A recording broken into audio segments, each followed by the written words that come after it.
이승만 대통령이 12년 동안 대통령 하던 시절을 1공화국이라고 하고 4.19로 이승만 정권이 무너지죠. 김주열 4.19 혁명.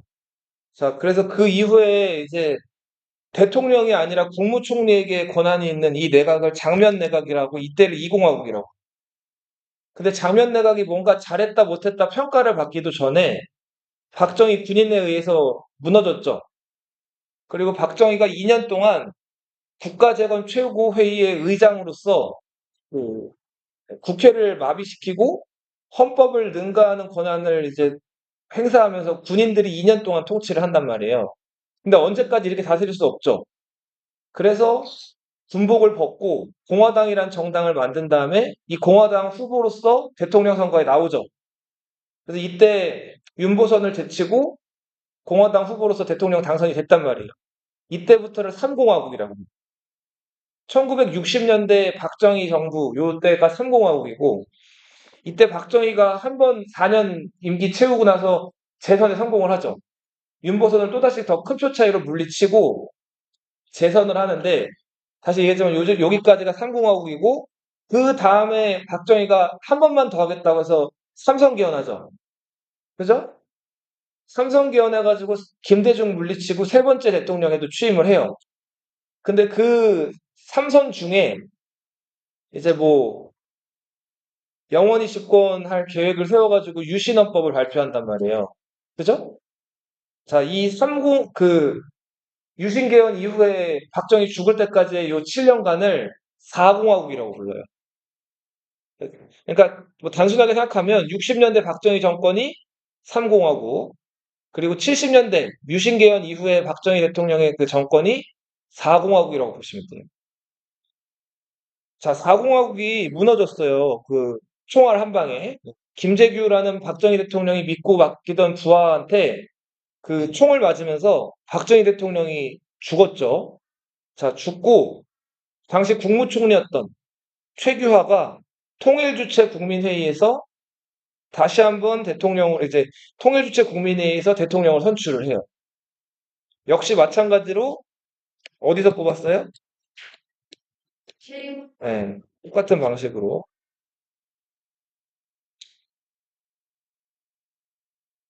이제 박정희가 절대 권력이 죽었기 때문에 당시 그 재야, 뭐 학생, 그리고 민주화 운동하던 지식인들, 그 야당 지도부들, 이런 사람들은 이후에 어떤 민주정부를 꾸릴 것인지, 민주주의에 대한 기대감과 열망이 커져요.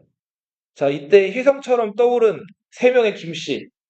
먼저, 우리 박정희의 그 대통령 선거 라이벌로서 94만 표 차이로 패배했지만 선전했던, 네, 그렇죠. 김대중, DJ라고 하죠. 네. 박정희 대통령이 일본어를 잘했기 때문에 이 대중을 일본어로 하면 이제 다이주라고 하거든요. 그래서 이 다이주를 되게 미워했어요, 박정희 대통령. 항상 김대중 대통령은 책을 많이 읽고 연설을 또 말을 잘하는 사람이었기 때문에 항상 그 아프게끔 박정희 유신 독재나 이런 것들을 콕콕 집어가지고 연설을 잘해서 굉장히 그 다이주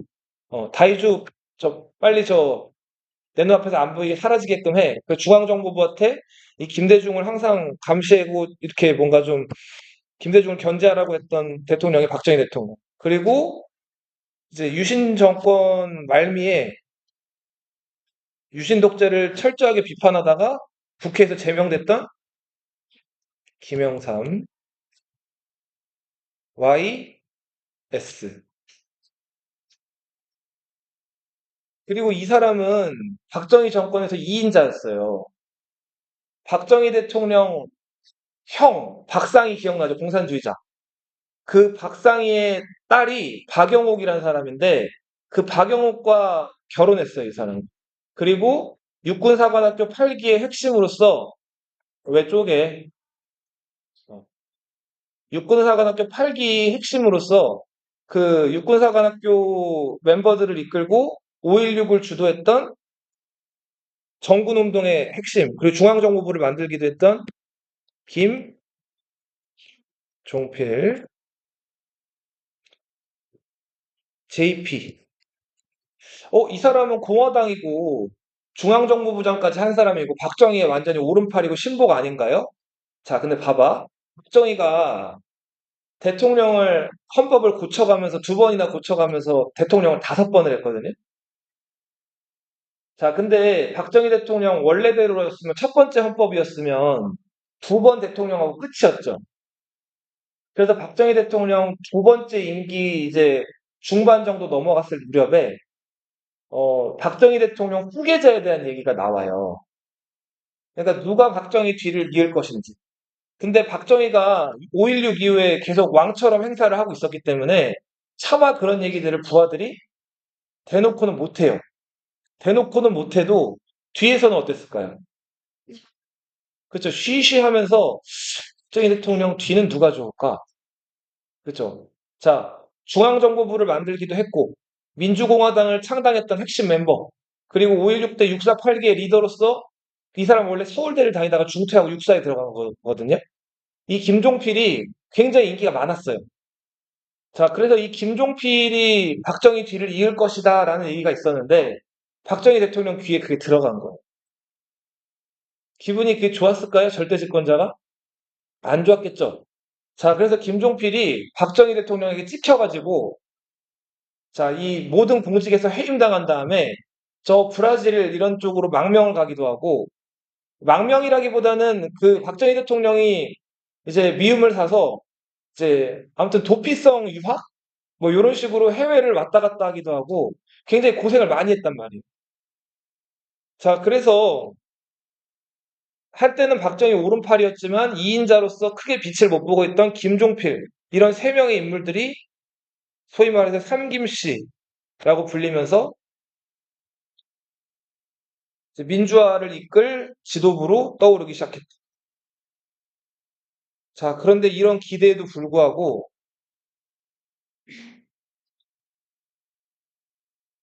이런 사태가 벌어지죠. 자, 무슨 사태? 네. 자, 이게 어떻게 된 일이냐면 박정희 대통령이 원래 군인이었죠. 군인 출신이면서 군대 내에서 이제 자기 따르는 사람들 데리고 쿠데타를 일으켜가지고 정치인들 다 가두거나 망명시켜버리고 자기가 대통령이 된 거잖아요. 그죠? 그래서 박정희 대통령은 자기가 이제 군복을 벗고 민간인이 돼서 대통령이 됐는데 자기도 이렇게 당하지 말라는 법이 없죠. 자기는 대통령이지 군인이 아니잖아요. 국방부 장관 이런 사람들 아무리 임명하고 해도 결국은 군부대라는 곳은 저 산속 깊은 데 있고 군인들은 자기들끼리 연락망이나 이런 것들이 있어요. 그리고 다 끈끈하게 학연으로 연결이 돼 있어요. 우리나라 육군사관학교 초기 멤버들은 대부분 일본 육사 출신이었고 해방 이후에 육군사관학교가 만들어지면서 한국 국군에서 장성이라든지 대령급 높은 사람들은 다 이 육군사관학교 출신들이에요. 자, 그 기수들끼리 서로 선배, 후배, 동기, 자, 이렇게 다 연결이 되어 있는 사람들 자기들만의 리그였단 말이에요. 자, 만약에 이들이 마음만 먹고 진짜 이제 단결해가지고 청와대로 쳐들어오면 막을 방법이 없어요. 자기처럼 이렇게 안 좋은 생각 가지고 쿠데타를 일으키면. 자, 그러니까 이게 계속 걱정이 됐던 거예요. 그래서 박정희 대통령이 대통령 되고 나서 얼마 안 있어부터 군대 내에서 비밀리에 대통령에게 충성하는 조직을 키워요. 이 조직이 하나회라는 조직입니다. 자, 하나회는 육군사관학교 11기가 가장 맛 기수여서 제일 위의 기수. 이 11기는 어떤 의미에서는 의미가 좀 있는 기수입니다. 아까 김종필이 몇 기라 그랬죠? 8기라 그랬죠? 8기, 9기, 10기까지는 육사가 2년제였어요. 몇 년제? 2년제.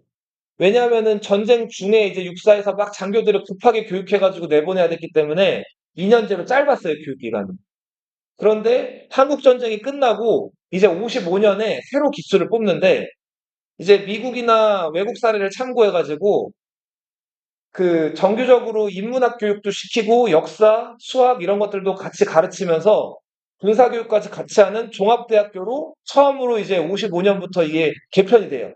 그렇게 해서 처음 4년제가 되는데 그렇게 4년제로 첫 번째 뽑힌 기수가 11기예요. 자, 이 11기의 리더이자 가장 11기 안에서도 총망받던 인물이 전두환이라는 사람이에요. 사실 공부 성적은 그렇게 좋지는 않았는데 이 전두환 특징 같이 있으면 그리고 같은 편이 되면 항상 든든한 친구. 그리고 박정희 대통령이 굉장히 좀 딱딱하고 전형적인 그 교사 일본 군인 출신의 그 메마른 형태의 굉장히 좀 건조한 사람이었다면 이 전두환은 같이 있는 사람들 항상 좀 재밌게 해주는 네, 같이 가까운 사람한테는 좀 따뜻한 느낌의 그런 유머러스한 타입의 그 인물이었어요. 그리고 굉장히 얼굴 낯이 두꺼워가지고 이제 나중에 군인으로 임관한 다음에 자기 그 육사 선배들 찾아다니면서 자, 선배님, 저 용돈 좀 주십시오. 자, 이러면서 이 봉투에다가 용돈 같은 거 받아가지고 네, 그 용돈 받아서 자기 후배들이나 동기들한테 술 사고 그리고 이제 술 따르는 여자들 기생이라고 하죠. 기생 있는 그 요리집 같은 데 가가지고 비싼 술 이렇게 먹고 자, 그렇게 사교적인 면에서는 탑이었던 인물이 전두환이에요. 그리고 전두환과 함께 전두환은 이제 합천 출신이고 예, 그 합천 윗동네 더 잘 사는 동네 대구라는 동네 있죠. 자 대구 출신의 전두환보다 한 살 어린데 전두환이 학교를 늦게 들어가서 친구를 먹었던 육사 11기의 노태우라는 인물이 있었어요. 언제나 전두환 그늘에 가려져 있어서 2인자 소리를 많이 들었는데 자, 이 노태우는 자기 의견이나 주관을 뚜렷하게 내세운 인물이 아니에요. 그냥 대체로 전두환이 이렇게 하자 그러면 그냥 이렇게 따라가는 타입. 그러면서 둥글둥글하게 뾰족하게 어디 표 안 내고 그냥 따라가는 타입들 있죠. 처세영이면. 네. 그리고 뭐 정호용 네, 이런 사람들. 이 사람 성격이 불 같은 사람이에요. 네.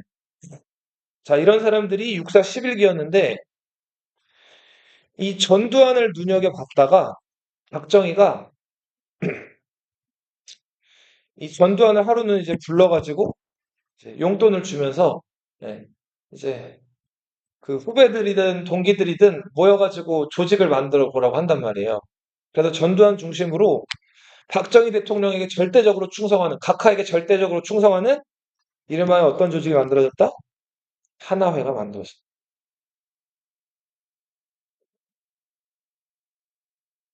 자, 당시 그 박정희 대통령 18년 동안 독재하는 동안 이 육사 11기 소위로 임관했던 멤버들, 이 멤버들이 이제는 다 승진을 해가지고 자, 대부분 다 벌을 달았어요. 그래서 79년 박정희 대통령 죽었을 당시에 전두환도 별 2개, 노태우도 별 2개, 정호용도 별 2개였어요.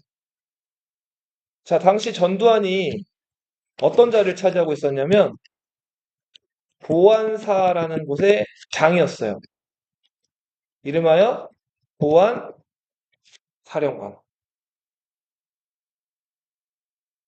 자, 군대 바깥에 최고의 정보 조직으로 어떤 정보 조직이 있었어요? 중앙정보부가 있었죠. 이 중앙정보부는 그 중앙정보부장을 핵심으로 리더로 해가지고 만들어진 국내 최고의 정보 조직이에요. 예. 그 소위 말해서 이제 박정희 대통령의 권력 유지를 위해서 자, 정보를 모으고 심지어는 대통령을 위한 없는 정보까지도 만들어내는 그런 조직이 중앙정보부인데 자, 군대 바깥에 있는 최고 정보 조직이 중앙정보부라면은 군대 안에서 최고 정보 기관으로서 자리 잡았던 게 뭐다? 이 보안사라는 기관이에요. 이 보안사의 우두머리가 대통령의 예쁨을 많이 받았던 전두환이었단 말이에요. 그래서 군대 내에서 요만한 무슨 조그만 일이라도 있으면은 다 어디로 흘러 들어가요? 보안사로 흘러 들어가서 이게 보안사령관에게 보고가 되는 거예요. 박정희 대통령이 궁정동, 궁정동이 종로에 있는 동네거든요. 궁정동에 중앙정보부 소속의 안전가옥이라는 건물이 있었어요. 말 그대로 어떤 집일까요? 안전한 집이에요. 뭐에 안전한? 외부의 도청이라든지 누가 밖에서 이 안을 들여다본다든지 이런 데도 있어서는 완전히 안전한 가옥이었던 거예요. 여기서 주로 뭘 했을 것 같아요? 그죠, 맞아요. 노는 거예요. 아무도 여기 들여다보질 못하고 아무도 여기서 엿들을 수가 없기 때문에 노는 거예요. 근데 이제 너희들 초등학생이니까 좀 수위를 가려서 얘기하겠지만 자, 남자 어른들이 이제 즐겁게 노는 것들. 그죠? 네, 술이 시작이죠. 항상 술이 곁들여져요. 근데 남자가 경계해야 될 거 여러 가지가 있죠. 술, 그 다음에 담배도 보통 담배는 건강과 관련된 안 좋은 거죠. 또 여자가 있죠, 그렇죠? 술, 여자, 도박, 잡기죠. 요 세 가지인데 대통령이 대통령이 막 아무 여자나 만나고 다닐 수 없잖아요. 그죠? 그리고 대통령은 영부인 있죠. 자, 박정희 대통령 영부인 유명한 사람 이름 들어봤어요? 유경수 여사라고 들어봤어요? 그 유경수 여사가 암살을 당했어요. 자, 요거 또 하나 아까 얘기를 안 하려다가 그냥 해보는데 1974년 8월 15일 저 국립극장 저 국립극장이라는 곳에서 8월 15일이니까 광복절 경축 기념 대통령 연설 행사가 있었어요. 자, 그래서 이 자리에 대통령과 대통령 영부인 유경수 여사가 다 이렇게 참석을 했어요. 경호실장 뭐 중요한 사람들이 다 참석을 해가지고 자, 이 많은 사람들이 있었는데 이 연설 현장에 제1동포 청년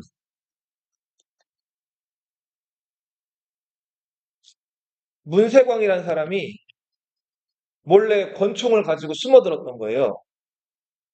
자, 그 다음에 대통령 연설 도중에 권총을 빼들고 총을 쏘면서 걸어왔어요, 대통령한테. 자, 첫 번째 발 빵 쐈는데 권총 멀리서 쏘면 잘 맞을까요, 안 맞을까요?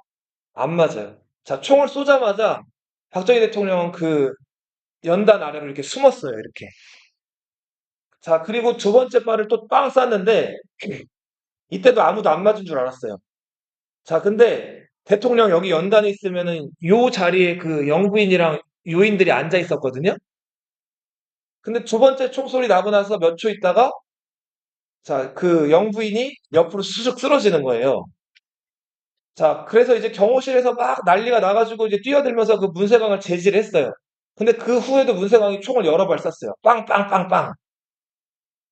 자, 이 총격전에서 영부인 유경수가 머리에 총을 맞고 그 자리에서 즉사하고 여고생 두 명이 또 죽어요. 이 국립극장에 참여했던. 막 도망가던 와중에 어떻게 이렇게 잘못 재수가 없어가지고 이 문세광이 막 이렇게 쏜 총에 맞은 거예요. 빈 총에. 자, 이렇게 해서 유경수가 죽게 되는데 그 여고생 두 명은 죽었어요. 죽었어요. 아니, 둘 다 죽었어요.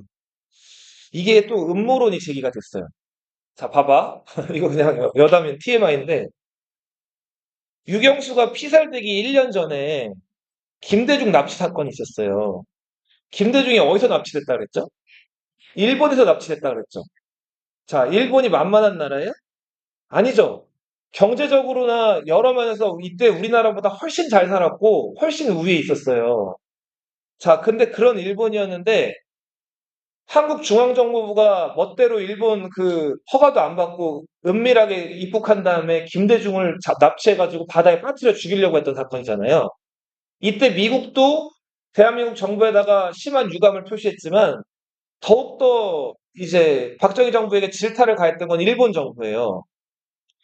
자, 한일협정 맺어진 이래로 대한민국은 일본에서 여러 기술이랑 자본이랑 이런 것들 지원받고 수입해가면서 일본한테 무역 적자를 겪어가면서 일본에게 이거저거를 계속 뭔가 배운다는 명목이었지만 아무튼 무역이나 여러 면에서 일본에게 많이 의존하고 있었단 말이에요.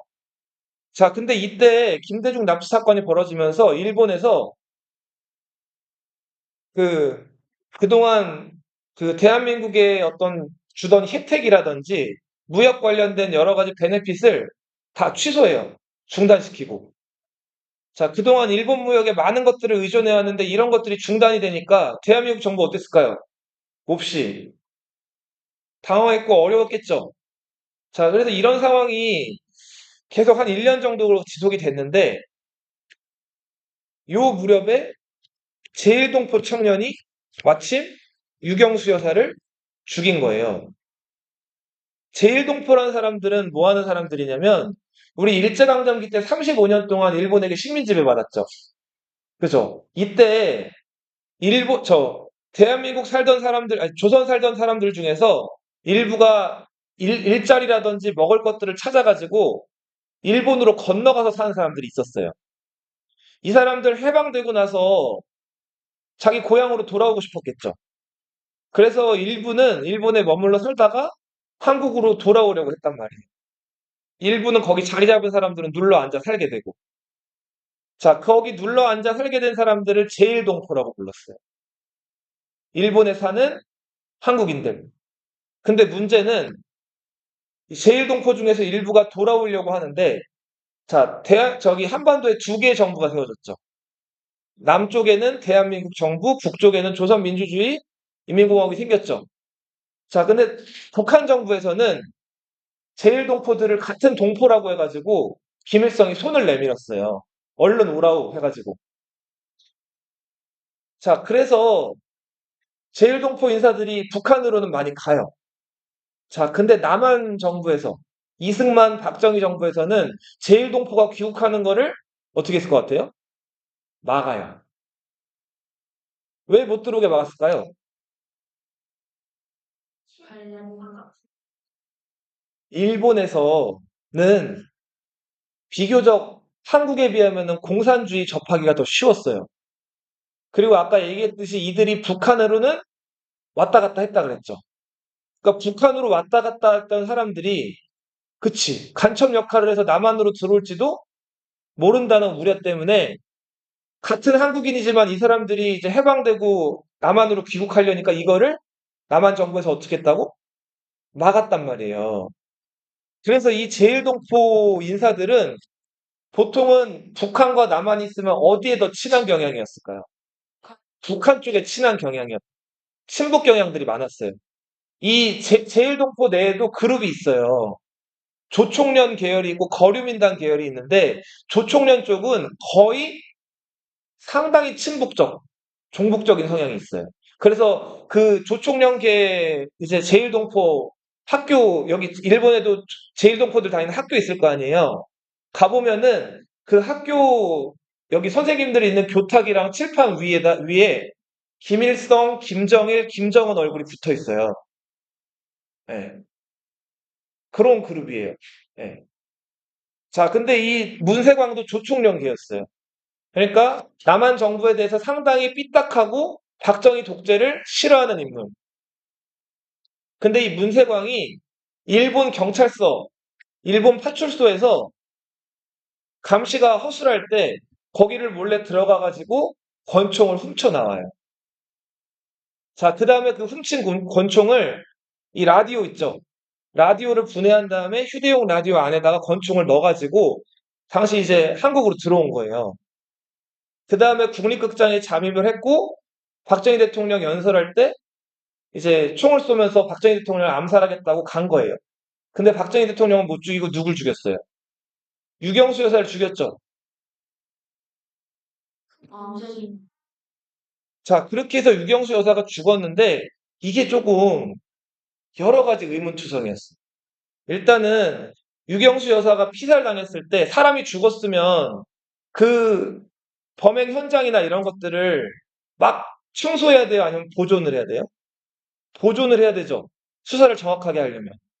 그런데 유경수 여사 죽자마자 자, 이제 당시 그 종로 시경국장, 경찰 그 종로 지역을 담당하고 있던 경찰이 그 유경수 여사 암살 현장을 찾아갔단 말이에요. 그 뭐 범죄에 관련된 것들 증거를 확보하려고. 그런데 싹 청소가 돼 있는 거예요. 그래서 이거 물어봤어요. 누가 이거 이렇게 청소해 갔냐? 그랬더니 청와대 경호실에서 나와가지고 이미 그 수사 관련된 자료들을 다 가져갖고 마무리를 했다는 거예요. 자, 그거 자체가 좀 이상했어요. 그래서 이게 MBC에서 나중에 그 문세광 총 발사 소리랑 유경수 여사 총알 맞아가지고 쓰러지는 그 타이밍이나 이런 것들을 비교해가지고 나온 영상이 있었는데, 유경수 여사가 문세광 총에 맞지 않았다는 그런 얘기가 나왔어요. 그럼 이게 누구 총에 맞았다는 거죠? 문세광이 총 쏘면서 막 다가올 때 경호실도 같이 대응 사격을 했거든요. 그 총에 맞았다는 얘기가 나왔어요. 한동안. 근데 이게 쉬쉬하고 있었는데 이게 저 민주화 된 이후에 아무튼 나온 얘기예요. 예. 어쩔 수 없어. 자, 그리고 문세광이란 청년이 아까 어디서 총을 구했다 그랬죠? 일본 파출소에 들어가가지고 총을 훔쳤다 그랬죠? 근데 이게 상식적으로 가능할 것 같아요? 자, 민간인이 경찰서에 들어가서 권총을 훔쳐온다? 일본이 만만한 나라도 아니고? 자, 여기서부터 뭔가 석연치가 않아요. 그죠? 그리고 문세광이 구한 총을 가지고 이제 국내로 들어온 다음에 국립극장에 갔는데 그 국립극장이 대통령이 연설을 하는데 경호도 뭔가 되게 허술했어요. 그래서 되게 이 민간인들이나 이런 사람들이 막 많이 잘 들어갔는데, 자, 그래서 결국은 이 문세광이 잡힌 다음에 당시에 이제 김기춘이라는 사람, 검사거든요. 워낙 똑똑해가지고 박정희 대통령이 똘똘이라고 예뻐하던 검사가 있어요. 이 똘똘이 김기춘이 문세광을 수사했어요. 근데 문세광이 이제 어떻게 총을 구했는지부터 다 물어봤는데 하나도 대답을 안 해요. 묵비권. 자, 그래서 이 김기춘이 고민하다가 자기가 평소에 즐겁게 읽었던 최근에 베스트셀러였던 자칼의 날이라는 소설 얘기를 해요. 이 자칼의 날에는 그 약간 문세광이랑 어떻게 보면 비슷할 만한 그 주인공, 열혈 청년이 나와가지고, 어, 그, 그 자칼이 그 주인공 이름인데, 자, 이 소설에서 이제 적의 대장을 아주 대범하게 암살하고 나오는 내용이 이 소설의 주요 내용이란 말이에요. 그래서 이 소설 얘기를 하니까 문세광이 한마디도 안 하고 계속 김기춘만 오면 이렇게 돌아 누워 있다가 김기춘이 자칼의 날 얘기를 하자마자 일어났다 그래요. 자, 그다음부터 자기가 왜 그 박정희 대통령을 죽이러 왔는지부터 이것저것을 다 진술을 했다 그래요. 자, 그렇게 해서 이제 얘기를 하면 이제 김기춘 약속은 문세광이 이제 살아날 수 있다는 식으로 얘기를 했는데, 자, 막상 문세광이 재판에 올라가가지고 자기는 살아날 줄 알고 다 풀었는데 재판장으로부터 언도받은 형량은 뭐였을까요? 사형이에요. 보통은 사형 집행이 떨어지면 몇 개월에서 길게는 1년 넘어서 사형이 집행되는 경우가 많은데 문세광 같은 경우는 이례적으로 사형이 선고되자마자 그 다음날 집행이 됐답니다. 친구랑 뭔가 좀 불쌍하고. 자, 그래서 이 얘기가 뭐 이런 얘기가 있어요. 그러니까 김대중이 이제 납치된 다음에 우리 저 대한민국에서 일본에 어떻게 보면은 그 일본 영토에서 일본 영토에 쳐들어가 무단으로 가가지고 사람들을 막 납치한 사건을 벌인 거잖아요. 그래서 일본에게 어떻게 보면 빚을 지게 되고 좀 할 말이 없게 된 거죠.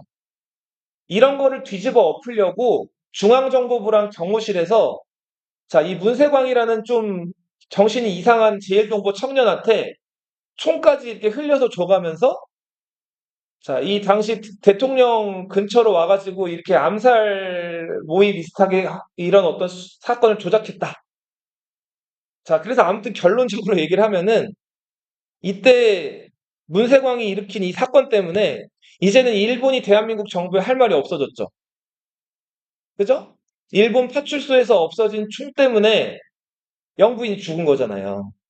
그죠? 그래서 한동안 경색됐던 한국과 일본 간의 외교 관계가 다시 이때 좋아져요. 네. 그래서 그런 일들이 있었다는 거. 네. 자, 아무튼 유경수 여사 얘기가 나왔는데 그 유경수 여사는 이때 죽었어요. 74년에. 그리고 이제 박정희 대통령은 요 당시 나이가 이제 60이 막 넘었거든요. 그 79년 당시에. 자, 60은 넘었는데 아내는 죽었어요. 슬프기도 하고. 그리고 박정희 대통령이 자, 젊었던 시절부터 여자 관계가 좀 있었어요. 네. 여자 관계가 좀 있었고, 이 예전 어른들, 군인들 이런 다 그런 건 아니지만 좀 보면은 술 한 잔 들어가면은 그 아름다운 여자들과 동석을 해가지고 술자리를 가지고 이제 이렇게 2차, 3차를 가는 자, 그런 것들을 연회라고 불렀는데 그냥 즐겁게 술자리만 하고 끝나면 소연회. 그리고 술자리에 동석한 여성이 마음에 들어요. 그래서 그 여성과 대통령이 이제 그 2차를 가면 이걸 대연회라고 불렀어요. 박정희 대통령이 죽던 그날 10월 26일 날도 연회 자리였어요. 그래서 그 자리에 박정희 대통령, 경호실장 차지철, 그리고 앞에 중앙정보부장 김재규, 자, 비서실장 김계원, 그리고 아리따운 여대생 한 명, 그리고 당시 대학가요제에서 수상했던 유명한, 충망받는 유명한 가수, 여가수 심수봉. 이렇게 해서 6명이 동석을 한 술자리였다고. 자, 근데 중앙정보부장 김재규가 부산 마산에서 부마항쟁 일어난 거 보고 왔다 그랬죠? 근데 이때 대통령은 계엄령 선포해서 강경 진압을 원했는데, 자, 중앙정보부장 입에서 나온 얘기는 위수령 얘기였죠? 그러니까 대통령이 이게 마음에 안 들어가지고 이제 중앙정보부장한테 한마디를 했는데 평소에 중앙정보부장이랑 사이 안 좋았던 경호실장이 여기다가 한마디 거들었다 그랬죠. 캄보디아 얘기하면서. 자, 그러다가 중앙정보부장이 화가 나가지고 자, 이 연애버린 가옥이 어느 소속이라 그랬어요. 중정동의 이 안전가옥이 중앙정보부 거라 그랬죠. 이 주변을 중앙정보부원들이 싹 둘러싸고 있었단 말이에요. 그래서 중앙정보부장이 나가자마자 야, 총 가져와. 자, 이렇게 된 거예요. 자, 그래서 그 총 들고 들어가가지고 자, 이제 술잔이 또 돌고 있는데 각하 정치를 좀 대국적으로 하십시오. 한마디 하고 자, 이 총 들고 경호실장 한 방 쏘고 박정희 대통령 가슴을 쏜 거예요. 이게 11.6이라고. 자, 총소리가 빵 났겠죠? 그죠? 총소리 빵과 동시에 그 대통령이 술 마실 때 옆방에서는 경호실 직원들이랑 중앙정보부 요원 몇 명이 같이 동석하고 있었어요. 근데 총소리 나자마자 경호실 사람들이 어떻게 했을까요? 그쵸? 이거 뭐야? 하고 일어나려고 하는데 미리 사전에 이 계획을 전달받은 중앙정보부 요원들이 꼼짝 말라고 했어요, 이제. 경호실 요원들한테. 그 대통령 총소리 난 방으로 못 들어가게. 자, 근데 경호실 요원들이 이거 아무래도 사태가 이상한 것 같아가지고 꼼짝 말라는 의원 무시하고 주머니에서 몰래 총을 꺼내려고 했는데 그걸 본 중앙정부 요원들이 어떻게 했어요? 경호실 직원들. 다 쏴 죽였죠? 그리고 옆에 그 거실에서 이제 경호실 또 직원들이 여기서 이제 와인 같은 거 마시면서 이제 대통령 연회 끝나기를 기다리고 있었는데 총소리 나자마자 이 경호실 직원들이 가려고 하니까 창밖에서 중앙정보위원들이 기다리고 있다가 소총으로 다 쏴 죽였단 말이에요. 아무튼 지금 선생님 총소리 얘기를 했죠. 한 발소리가 아니라 총소리가 지금 여러 발 났겠죠. 그리고 중앙정보위원들이 이때 안전가옥을 이제 완전히 경호실 직원들을 다 죽이고 대통령도 제거한 다음에 장악을 한 거예요. 그리고 그 동석했던 여가수 심수봉이랑 그 신기순이라는 예쁜 여대생은 어떻게 했을까요? 20만 원 줘가지고 집으로 돌려보내요. 그죠? 원래 연애 자리에 참석하면은 용돈을 줘가지고 보냈단 말이에요. 예쁜 연예인들이나 여자 탤런트들이나 여대생들이나 오면은 입 닫으라고 하고 이제 돌려보낸 거죠. 자, 그렇게 해서 이제 문제는 총소리가 크게 났는데 이게 안전가옥이지만 밤중이었고 총소리가 워낙 컸기 때문에 주변에 총소리가 좀 들렸어요. 이걸 제일 먼저 들었던 게 이 하나회 소속의 육사 16기 장세동이 이걸 제일 먼저 들어요. 이 장세동은 전두환의 오른팔 중에 오른팔로 알려져 있는 인물이에요. 장세동이 이 소리 듣자마자 바로 어디다 연락했을까요? 경찰. 전두환한테 연락을 하죠. 자, 전두환이 이 소식 듣자마자 자, 보안사로 복귀해가지고 어떻게 된 상황인지 빨리 알아봐. 자, 이렇게 저렇게 해가지고 알아봤더니 박정희 대통령 시신이 마침 옆 인근 병원으로 후송이 됐고 이미 DOA, Death on Arrival. 도착했을 때 이미 어떻게 된 거예요? 죽어 있는 상황이었던 거예요. 자, 박정희 대통령 사망 소식을 가장 빨리 안 군 장성원 누구다? 자, 상황을 알아봤더니 전 대통령이 그렇게 믿었던 누가 이거 11.6을 주도한 거예요? 김재규가 이걸 주도한 거죠?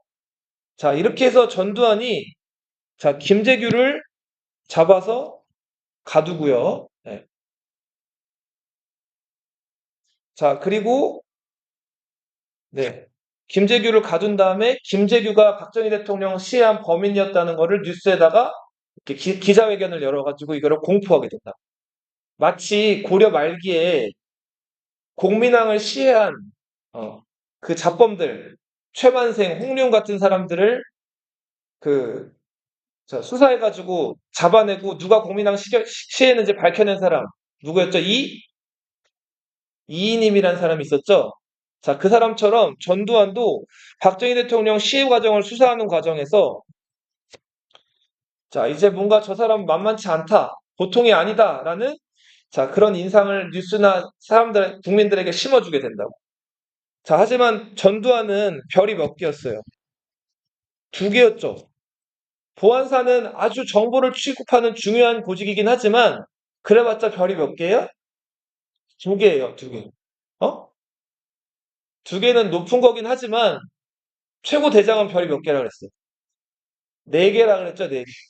자, 당시 육군 참모총장은 정승화라는 사람이었어요. 이 정승화는 박정희 대통령 역시 예쁨을 많이 받아가지고 참모총장까지 간 사람인데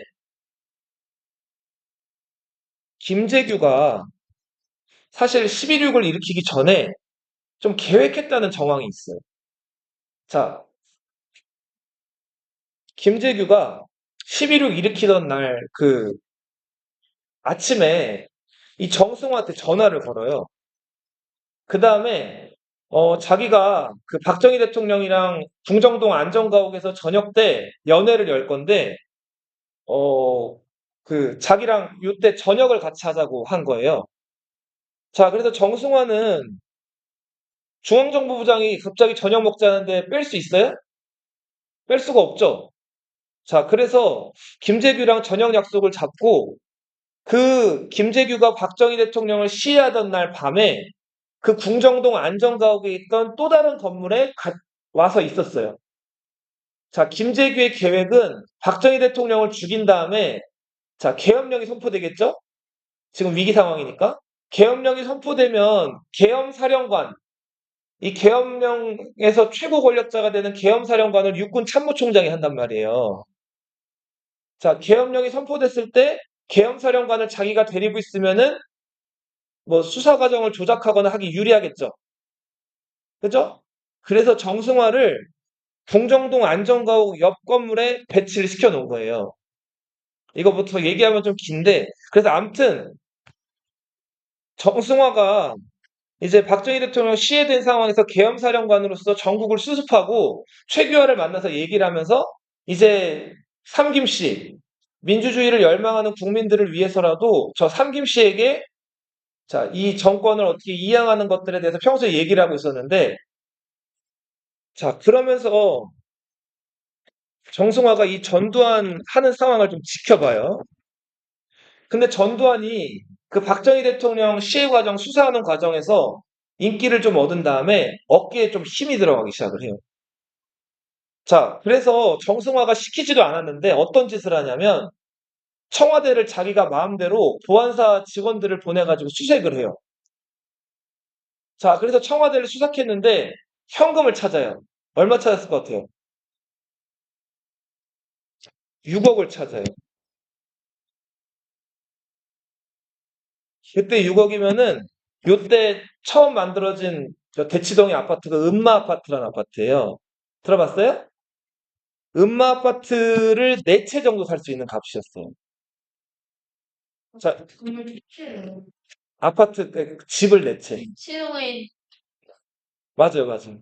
근데 이 6억을 전두환이 누구한테 전달했냐면 아버지가 돌아가신 다음에 슬픔에 잠겨있던 박정희의 큰딸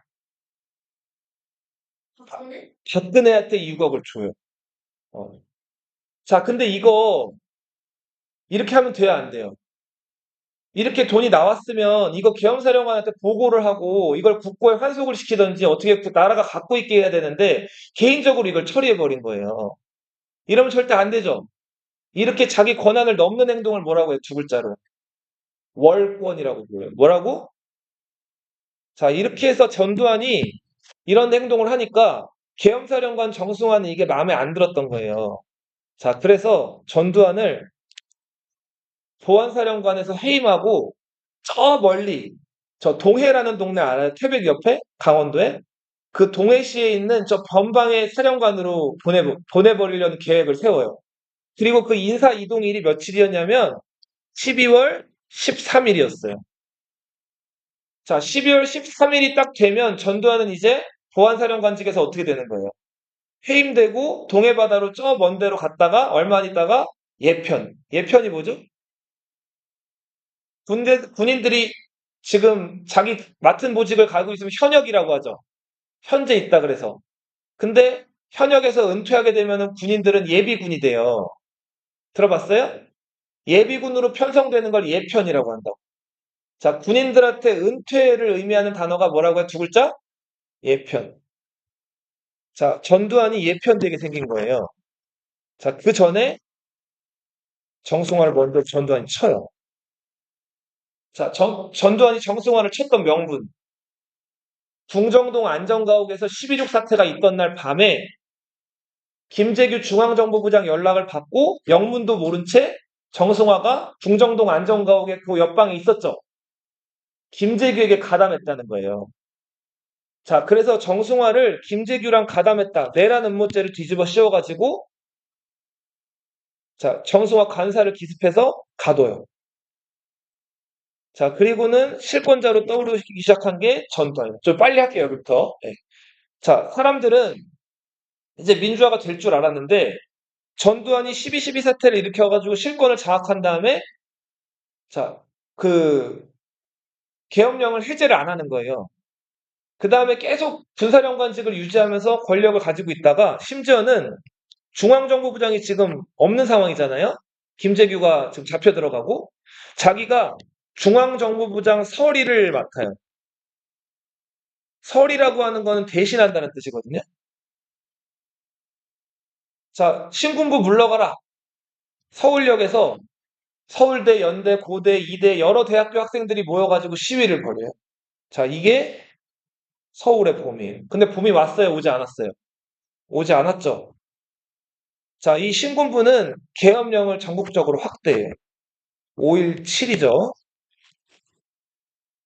그리고는 5월 18일 날 광주 지역에서 대학생들이 신군부 물러가라, 전두환 물러가라 욕을 하고 이제 당시 그 군인들이랑 계엄령이기 때문에 그 군인들이 막 대학교 와가지고 지키고 있었는데 그 대학생들이 군인들한테 돌을 던졌단 말이에요. 자, 군인들이 자, 이렇게 방탄이랑 방패 같은 거 들고 있다가 자, 이 방탄 위에다 돌을 딱 한 대 맞아요. 자, 그리고는 대학생들이 낄낄거렸어요. 야, 덤벼봐, 덤벼봐. 자, 그러더니 갑자기 이 군인들이 여기 허리춤에 차고 있던 방망이, 네, 나라를 위한 충정 해가지고 충정봉이라고 하는데 이 방망이를 들고 쫓아오는 거예요. 자, 그때부터 이제 대학생들을 막 구타하기 시작을 하는데, 자, 이게 이제 광주 전역에서 이 대학생들과 그리고 평소에 전두환에게 반감을 가졌던 시위하던 사람들을 막 무자비하게 구타하기 시작을 했어요. 자, 이렇게 구타당하던 광주 시민들이 당하고만 있을 수 없다 그래가지고 경찰서 습격해가지고 무기고 탈취하고 군인들에게 저항했단 말이에요. 네. 이 자, 근데 이제 당시 그 시위대를 막는답시고 군인들이 막 대학교 앞에 막 이렇게 포진해 있고 괜히 이러니까 어떻게 보면은 물러가라 물러가라 이렇게 얘기하다가 우발적으로 나온 얘기인데 그걸 가지고 자, 이 충정복으로 사람 머리를 때려가지고 죽인다든지 아니면 총을 쏴가지고 이 광주 시민들을 막 죽인 사건이에요. 자, 이게 5월 18일이죠. 전두환과 신군부가 일으킨 광주 민주화 운동이에요. 사실 말이 좋아서 민주화 운동이지 광주 학살이에요. 저항도 제대로 못하는 그 광주 시민들을 광주를 주변 연락망이랑 이런 것들을 다 차단한 다음에 이 전두환 이 보낸 군인들이 와가지고 다 죽인 사건이라고. 자, 이렇게 해서 광주에서 많은 사람들 피를 보고 본때를 보여줬어요. 자, 사람들이 피를 보고 이제 겁을 먹게 되니까 이제 전두환도 선배 박정희가 했던 것처럼 대통령이 되기 위한 작업들을 차례차례 진행을 시켜요. 자, 국보위, 이름하여 국가보위 비상대책위원회. 박정희가 국가재건 최고회의라는 걸 만들었다면 전두환은 뭐를 만들었다? 자, 광주 학살에 대한 책임을 지고 최규하가 물러나요. 우리나라 하야한 대통령 3명. 누구? 이승만, 윤보선, 최규하. 자, 그렇게 해서 전두환이 통일주체국민회의에서 또 당선이 돼요. 자, 이 통일주체국민회의는 유신헌법에서 만든 기관이죠. 자, 유신은 박정희 정부 독재에 대한 이미지가 안 좋게 남아있었기 때문에 자, 이 국보위에서 다시 한번 헌법을 바꿔요. 대통령 직선제 하면 전두환이 당선되기 어렵겠죠. 그래서 간선제를 유지하고 통일주체 국민회의도 이름을 대통령 선거인단으로 바꿔요. 자, 임기 몇 년이에요? 7년. 여러 번 할 수 있어요? 한 번밖에 못 하죠. 자, 그런 다음에 중앙정보부도 이름을 바꿔가지고 국가안전기획부로 바꿔요. 줄여서 안기부라고 불러요. 뭐라고요? 안기부. 그 다음에 대통령 전두환을 만들기 위한 정당으로 민주정의당이 만들어져요. 줄여서 민정당. 새 헌법으로 전두환이 당선이 돼요. 임기 7년 한 번 할 수 있는. 전두환은 이제 대통령이 된 다음에 지금 여론이 좋지 않잖아요. 또 군인이 대통령이 됐기 때문에 요거를 들내기 위해서 국민들한테 당근을 던져줘요. 자, 봐봐. 당시에는 12시부터 새벽 4시까지 밖에를 다 나갈 수가 없었어요. 통행금지 사이렌이 울리면은 바깥을 마음대로 밤에 활보할 수가 없었다고. 그래서 술집들도 11시나 11시 반이 되면 다 문을 닫았어요. 자, 근데, 자, 이 통행금지를 해제를 시켜요. 이게 미군정 때부터 있었던 거예요. 공산주의자들 밤에 활동하니까 그거 못하게 하려고. 이거를 전두환 때 허가를 해주고, 3S, 섹스, 스포츠, 스크린, 야한 영화들, 그리고 프로야구, 프로축구, 이런 것들 이때 개막을 하고요. 그래서 프로야구 첫 시구자가 누구예요? 전두환이에요. 네. 프로축구 첫 시축자도 누구다? 전두환이에요. 스크린, 여러 영화들이 막 극장이 만들어지고 개봉이 돼요. 이거 왜 이렇게 이런 것들 한 거죠? 맞아요. 무관심하게 하려고. 해외여행도 이때 자유로워요. 외화 아낀다고 박정희 정부 때는 비행기 타고 해외를 못 나갔어요. 근데 이때 해외여행 자유라 해서 여권 같은 거 발급을 외교부에서 하게 됐죠. 교복 두벌 같은 것들도 과거 군사문화라고 해서 이때 자유라 해요. 머리. 네. 머리 예전에는 선생님 정도 스타일 아니면 여보다 조금 긴 정도밖에 못 하고 다녔어요. 네. 이 머리 다 걸렸어요, 지금. 초등학생들까지는 안 잡았는데 선생님 어렸을 때만 해도 중고등학교생들이 이 머리가 걸렸다고. 여자들은 단발, 귀미 3cm. 네. 자, 전두환이 7년 동안 독재를 하다가 이제 임기가 끝날 때쯤 돼가지고 이제 민주화를 요구하는 요구가 더 거세졌어요. 근데 전두환이 이제 어떻게든 헌법을 바꿔가지고 또 대통령 하려다는 얘기가 돌기 시작을 해요. 여기에 또 시위를 하는데 서울대 언어학과 학생 박종철 군이 경찰서에 끌려가요. 자, 그랬는데 이제 이 청년이 끌려갔다가 얼마 안 있어가지고 시체로 발견이 된 거예요. 자, 죽은 거예요. 자, 그래서 이 왜 죽었냐고 뉴스에서 그 기자들이 와가지고 물어봤더니 경찰 쪽 주장은 박종철이 그 술이 잔뜩 취해가지고 하룻밤을 재운 다음에 아침 10시에 취조를 하려고 그 취조실에 데리고 가가지고 취조를 시작을 했대요. 자, 콩나물국밥을 좀 먹이고 취조를 시작을 했는데 책상을 탁 치니까 어떻게 죽었대요? 억하고 죽었대요. 말이 안 되죠. 자, 그리고서는 박종철 그 사인을 이렇게 발표하고 박종철 시체를 가족들 동의도 안 받고 빨리 영안실에서 화장터로 데리고 와서 화장을 시켜버리려고 한 거예요. 자, 근데 이거를 당시 박종철 부검에 참여했던 부검이랑 박종철 고문 사건 수사 담당이었던 검사가 양심 고백을 해요. 그래서 이걸 신문사에게 알리게 되면서 박종철이 알고 보니까 물고문을 받다가 이 그 목이 그 욕조 턱에 졸려가지고 죽었다는 사실이 알려진 거예요. 이게 박종철 고문치사 사건. 이때 전두환 물러가라 하는 그런 시위가 전국적으로 일어나게 됐고, 그런데도 전두환이 헌법을 어떻게 하겠대요? 호는 보호한다는. 자, 이 헌법을 그대로 유지하겠다는 거예요. 대통령을 여전히 국민들이 직접 안 뽑고, 자, 대통령 선거인단에서 간접적으로 뽑겠다는. 전두환 대통령의 구상은 이때 뭐였냐면, 봐봐. 대통령은 임기가 이번 헌법에 의하면 한 번밖에 안 되죠. 단임이니까. 그죠? 자, 그러니까 자기는 대통령 한 번 했으니까 뒤로 물러나는데, 뒤로 물러나는 대신에 전두환이 뭘 하려고 했냐면, 수상이 되려고 해요, 수상. 자, 그리고 대통령은 민주정의당에서 자기 이제 오른팔이든 왼팔이든 자기 말 잘 듣는 사람 하나 허수아비로 앉혀놓고 막후에서 권력을 행사하려고 했던 거예요. 자, 그런데 이것도 이제 당연히 민주화 세력들이 좋아할 리가 없죠. 각 지역에서 시위가 일어났고 연세대 경영학과 학생 이한열 군이 자, 시위 도중에 자, 정경이 쏜 최루탄. 이 최루탄이 또 이 위로 안 날아가고 학생들한테 날아간 거예요. 이게 관자놀이를 맞아요. 자, 이때 이한열이 뇌사의 상태에 빠졌다가 죽는단 말이에요. 결국은 6월 전국적으로 전두환 물러가라 하는 대규모 항쟁이 일어났는데 6월 민주항쟁. 자, 결국은 당시 민주정의당 그 대통령 후보가 노태우란 사람이었는데 이 노태우가 직선제 하겠다는 얘기를 국민들 앞에서 기자회견으로 하죠. 자, 그리고는 이제 헌법이 바뀌어요. 자, 헌법이 바뀌는데 이게 오늘날에 지금 너희가 살고 있는, 우리가 살고 있는 2026년의 헌법이에요. 대통령 어떻게 뽑아요? 임기 몇 년?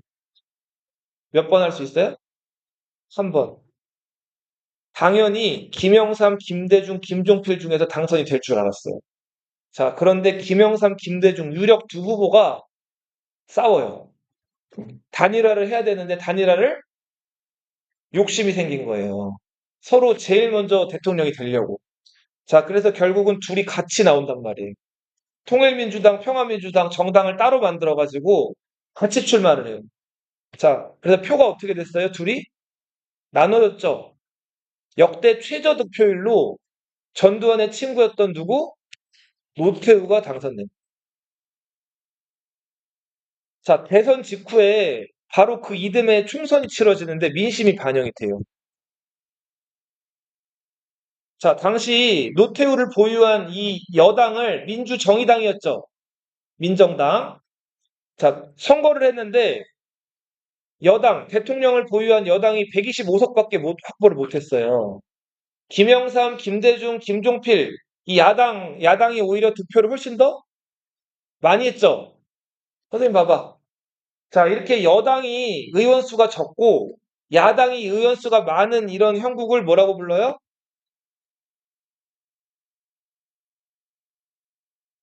이렇게 되면 국회의원들이 대통령을 위한 법을 만들어줘야 되는데 대통령을 반대하는 야당 의원들이 국회에 많기 때문에 대통령이 국정 운영하는데 쉬울까요? 어려울까요? 어려웠겠죠. 윤석열 때도 어땠어요? 더불어민주당이 총선에서 싹쓸이를 하게 됐잖아요. 3분의 2 막 차지하면서. 그래서 윤석열이 결국은 그쵸. 정치하기가 어려웠죠. 자기 마음대로. 그래서 뭐 선포했어요?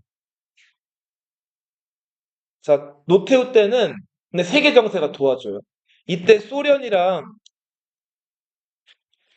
자, 중국 이런 나라들에서 공산주의 색깔이 조금씩 약해지다가 소련이란 나라가 마침내 요 무렵에 해체가 된단 말이에요.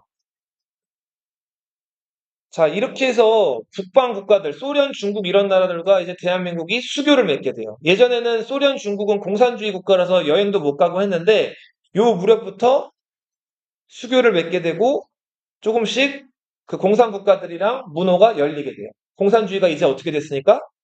망했으니까. 자, 그리고 서울올림픽이 열리죠. 88년. 자, 국정 운영이 계속 어려워서 노태우는 계엄을 선포 안 했어요. 어떻게 했을까요, 대신에? 그쵸. 야당 국회의원들 중에서 일부, 자기를 제일 극렬하게 반대하는 김대중을 제외하고, 김영삼이랑 김종필이랑 손을 잡는다고. 김영삼은 노태우랑 손잡아서 득될 게 없었는데, 어디에 눈이 멀었을까요? 다음 뭐 하려고? 다음 대통령을 하기 위해서, 자, 그 12.12, 그리고 광주 민주화운동을 무자비하게 진압했던 신군부 세력이랑 뭘 잡았어요? 손을 잡았어요. 이게 3당 합당이에요. 그렇게 해서 거대 공룡 여당 민주자유당이 탄생해요. 민자당이에요. 노태우 정부 때는 소련이랑 중국 같은 공산주의 국가들이 차츰차츰 무너지면서 이제 북한과도 그 뭐랄까 외교에 대한 물고 이런 것들이 트이기 시작하는데 남북한이 유엔에 동시 가입해요. 그리고 남북 기본 합의서가 발표됩니다. 자, 14대 대선에서 김영삼이 김대중을 물리치고 당선이 됐어요. 김영삼 정부 때는 역사 바로 세우기 차원에서 자, 이전 대통령들, 전두환, 노태우 이런 사람들을 구속을 해요. 전두환 사형, 노태우 무기징역. 광주 민주화운동, 광주 학살에 대한 책임을 전직 대통령에게 묻고 이렇게 이들을 법정에 세운다. 군대 내에서도 하나회를 해체시켜버리고요. 역사 바로 세우기 차원에서 국민학교, 이게 원래 천황의 국민이라는 뜻에서 국민학교였는데 이름을 뭘로 바뀌었어요? 초등학교로 이때 바꾸게 돼요. 충북부 건물도 이제 해체하죠. 그리고 자기 지역의 우두머리를 자기들이 뽑는다. 이게 지방자치제거든요.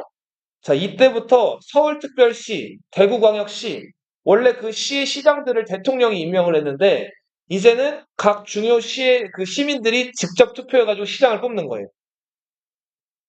금융실명제 중요하죠. 자, 예전에는 은행 가면, 봐봐, 선생님 봐봐. 지금 은행 가서 통장 만들어 본 사람 있어요? 통장이나 카드 거래 해본 사람 있어요? 카드 만들거나?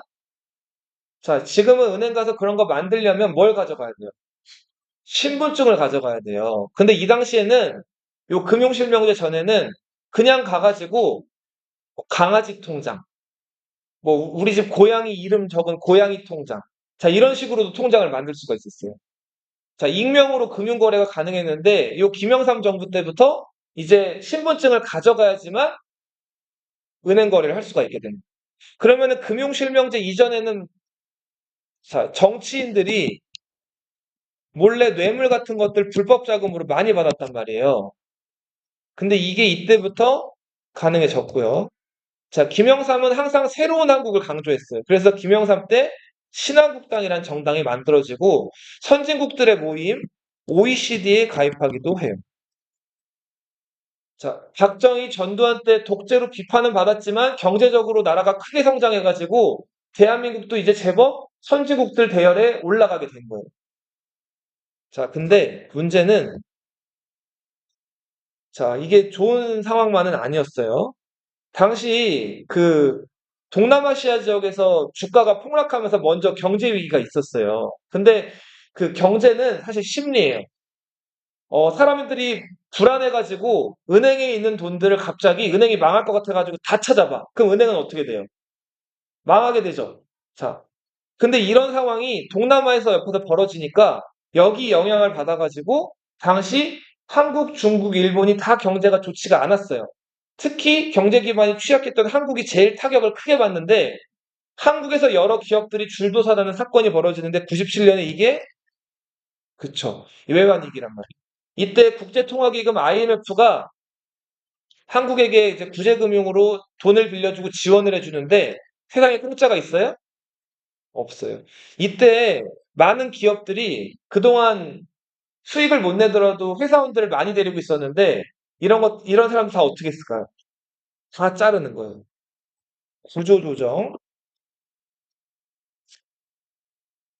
그리고 나라 세금으로 수익도 못 내도 운영되고 있던 한국전력, 한국도시가스공사, 한국수자원공사.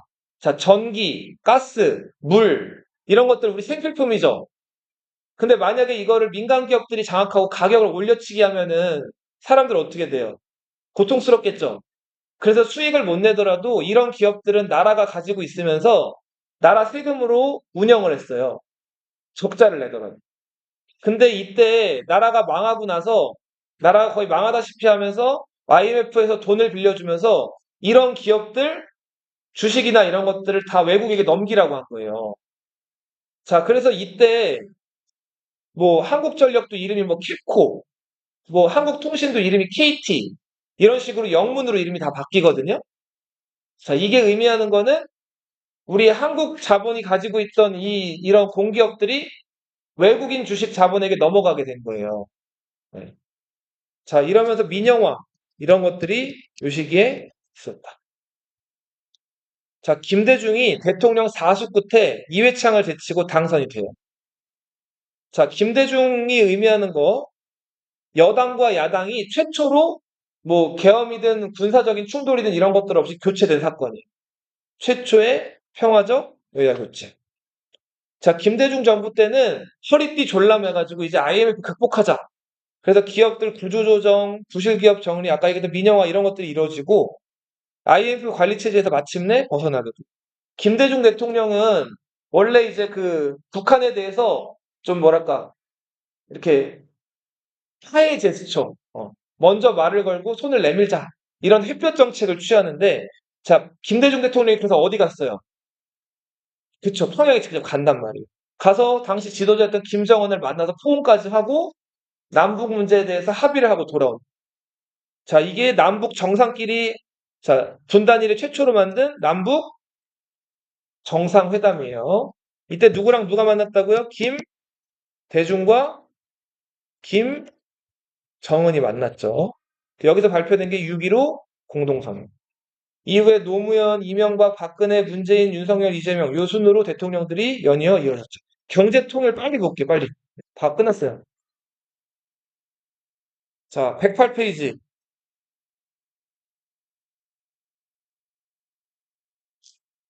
자, 이승만 때는 너무 가난해요. 일제가 이제 우리를 점령하고 그냥 가버려서. 그래서 이때 이 미국의 원조를 받는 원조 경제가 발달을 해요. 미국이 주로 지원해줬던 분야가 밀가루, 설탕, 면이었단 말이에요. 셋 다 어때요? 색깔이. 하얗죠? 자, 이 사업들이 300산업이에요. 농지개혁 중요하죠? 자, 유상매수, 유상분배.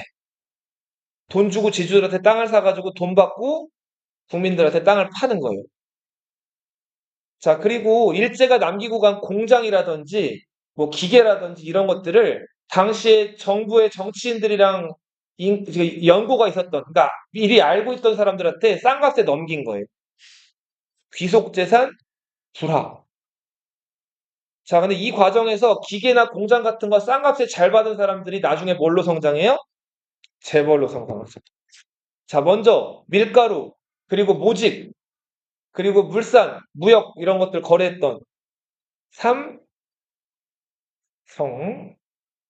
자, 자동차 수리 공장으로 처음에는 그 자동차 기계 부품, 그리고 쌀장수, 현대라는 기업이 있죠. 6.25 전쟁 거치면서 화약이 많이 필요했어요. 대포, 한국화약, 한화. 자, 그리고 칫솔, 뭐, 그 비누, 뭐, 그 밖에 샴푸, 치약, 이런 생필품들. 레키 화약이라 그래서 LG라는 기업 들어왔죠? 사진. 하나랑 알고 그리고 역시 뭐 이제 그 기름 같은 거 들어오면 이런 거 정유해가지고 다시 아스팔트, 뭐 석유, 휘발유 이런 것들로 나는 석유화학으로 또 유명한 선경이란 기업. 선경이 영어 이니셜이 SK죠. 이런 기업들이 성장을 하게 된다. 장면 정부 때는 경제개발 5개년 계획이 마련이 됐지만 실행되지를 못해요. 너무 금방 무너져가지고. 박정희 대통령 때 1, 2차, 3, 4차 경제개발 5개년 계획이 20여 년 동안 추진이 돼요. 자, 60년대에는 너무 가난했기 때문에 기술도 없고 사람 손으로 만들어서 팔 수 있는 것들. 섬유, 가발, 운동화, 경공업들. 자, 돈을 벌어들이려고 박정희 정부가 베트남전에 참전했죠? 그리고 일본과 수교를 맺으면서 일본에게 차관을 빌려받게 되죠. 그리고 독일의 당시 광부, 탄광의 광부나 간호사로 우리 대한민국 노동자들이 파견되게 됐죠. 이제 돈을 좀 벌었어요. 그래서 70년대 때는 이제는 돈이 좀 들어가는 사업들, 조선은 뭐 하는 거예요? 배 만드는 사업, 자동차, 제철. 이때 컸던 기업이 포스코라는 기업이에요. 포항, 제철, 자동차 현대, 경부고속도로 1970년에 개통이 되죠. 서울에서 부산까지를 4시간이면 당시에 주파할 수 있는 새마을운동, 초가집을 슬레이트 지붕이나 비 안 새는 집으로 바꿔주는 사업이에요. 근면, 자조, 협동. 1, 2차 석유파동이 있었는데 굉장히 이때 박정희 정부가 경제가 어려워서 휘청거렸어요. 1차 석유파동 때는 우리나라 건설 잘하잖아요. 한국전쟁으로 다 쑥대밭이 됐는 거를 다리든 건물이든 다시 세운 나라가 한국이에요. 이때 건설업이 이제 발전 시작하고 있는 중동에 진출해가지고 5일 달러를 벌어와요. 자, 건설업에 이때 나섰던 나라, 기업이 어딜까요? 현대건설이죠. 네. 자, 그리고 마침내 요거 잘 나오죠? 수출 몇 억 불 달성했다? 100억 불을 달성했다. 이게 1977년 박정희 대통령 죽기 2년 전. 자, 근데 문제는 너무 급격하게 성장을 하는 바람에 문제가 많았어요. 일단은 노동자들에게 임금을 많이 줬을까요? 안 줬을까요? 안 줬어요. 기업인들이 어떻게든 기업 활동하려면은 임금 많이 주면 안 되잖아요. 돈을 조금 줘요. 대신에 물가도 어때요? 싸요. 이거를 나라가 그 시골에서 일하는 농부들한테 쌀을 대량으로 구매한 다음에 마트에다 풀 때 그 가격을 정해요. 쌀 가격. 자, 그래서 돈도 조금 주고 물가도 싸게 유지를 합니다.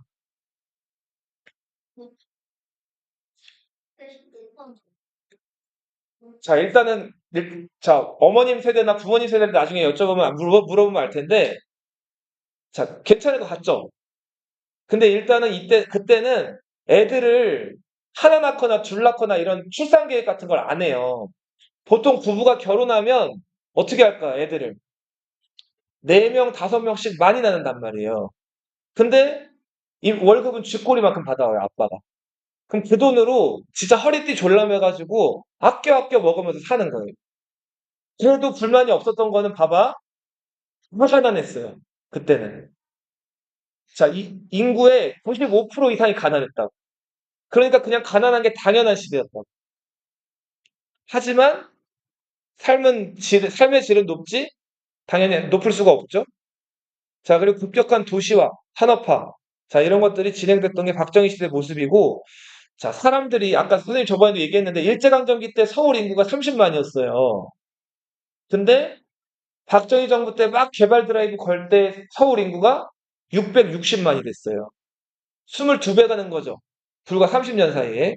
그러다 보니까 그 사람들 머물 곳이 있어요? 없겠죠? 자, 그렇게 해서 무리하게 아파트 같은 것들을 만들어 놨다가 그 아파트에 제대로 공사도 안 됐는데 사람들이 들어가 살다가 아파트가 막 무너져 버려요. 와우 아파트. 그리고 사람들 거주할 곳이 없어가지고 이 나무 판자 이런 것들로 겨우 비 오는 거나 막는 판자촌. 자, 이런 것들이 있었다. 자, 그리고 너무 노동자들 월급은 안 주고 많이 부려먹으니까 근로기준법 준수해라 하면서 자기 몸에 기름을 붓고 자살한 전태일.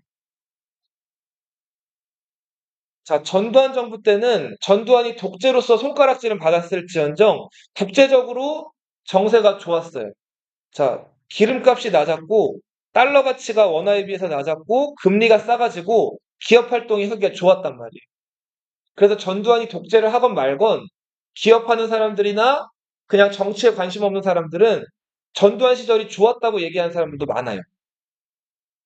김영삼 정부 때 금융실명제 했죠. 이제 신분증 가져가야지 이제 통장을 만드는 거예요. OECD 가입. 자, 선진국들 모임에 가입했다가 외환위기를 맞이했죠. 김대중 정부 때는 겨우겨우 IMF 관리체제를 극복을 했고, 이때 나라빚 갑자는 금모으기 운동이 일어나기도 해요. 자, 북한은 김일성, 김정일, 김정은으로 이어지는 3대 세습 체제고, 50년대, 60년대는 북한이 남한보다 잘 살았어요. 왜냐하면 북한에 공장이라든지 여러 가지 중요 설비들이 다 있고, 사회주의 이념하에 막 다 같이 으쌰으쌰 잘해보자 해가지고 나라에서 노동자들을 동원해가지고 일을 시켰단 말이에요. 자, 근데 국방비가 점점 많이 들어가기 시작하고, 이 북한에서는 돈을 열심히 벌어도 다 나라가 가져가죠. 그런 다음에 평등이랍시고 다 나눠 갖는단 말이에요. 자기 게 아니면 사람들이 열심히 해요, 안 해요? 안 하죠. 자, 점점 70년대 박정희 정부 때부터 남한이 경제적으로 추월을 해요. 80년대 워낙 못 살게 되니까 외국 자본을 유치하려고 자, 김일성 때 하병법이라는 법이 만들어지기도 한다. 하지만 여전히 북한은 지금도 못 살고 있죠? 자, 이승만 정부 때는 통일에 대한 논의가 나올 수가 없었어요. 일단 전쟁 직후였기 때문에. 장면 정부 때 한때 평화통일 얘기가 나왔지만 장면 정부가 무너지고 박정희 정부가 들어섰죠. 박정희 정부는 반공을 최고의 가치로 삼았기 때문에 한동안 북한이랑 사이가 좋지 않았어요. 그러다가 박정희 대통령 70년대 넘어와가지고 중앙정보부장 이후락이 북한에 가서 김일성을 만나고 돌아오죠. 그리고 통일에 대한 원칙을 발표하는데 따라 읽어보세요. 7사? 따라 읽어봐. 자주? 통일의 원칙을 발표하고 와요. 그래서 통일되나 싶었어요. 근데 박정희 대통령이 뭐 발표했어요? 유신헌법을 발표하죠. 유신 개헌을 하죠. 전두환 정부 때 남한에서 물난리가 나는데 북한에서 수해물자를 지원해 왔어요. 뭐야? 땡큐. 자, 이래서 전두환이 야, 그러면은 저 남한에 있는 가족들이랑 북한에 있는 이산 가족들이랑 만나게 해주자.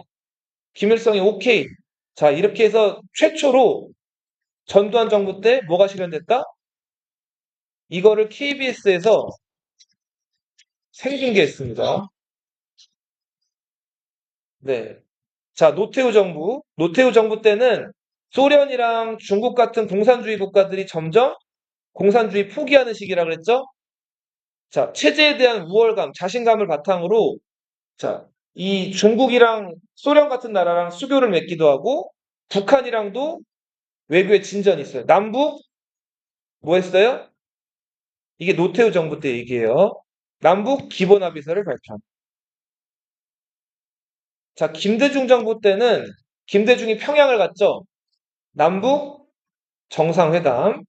자, 여기서 김대중이 김정일을 만나가지고 평양에서 6.15 공동선언을 발표했죠. 노무현 대통령도 북한에 가요. 그리고는 남북 정상회담을 평양에서 했죠. 14 남북 공동선언. 네. 자, 문재인 대통령도 평양을 가진 않고 어디 갔어요? 판문점에서 정은이를 만났죠. 네.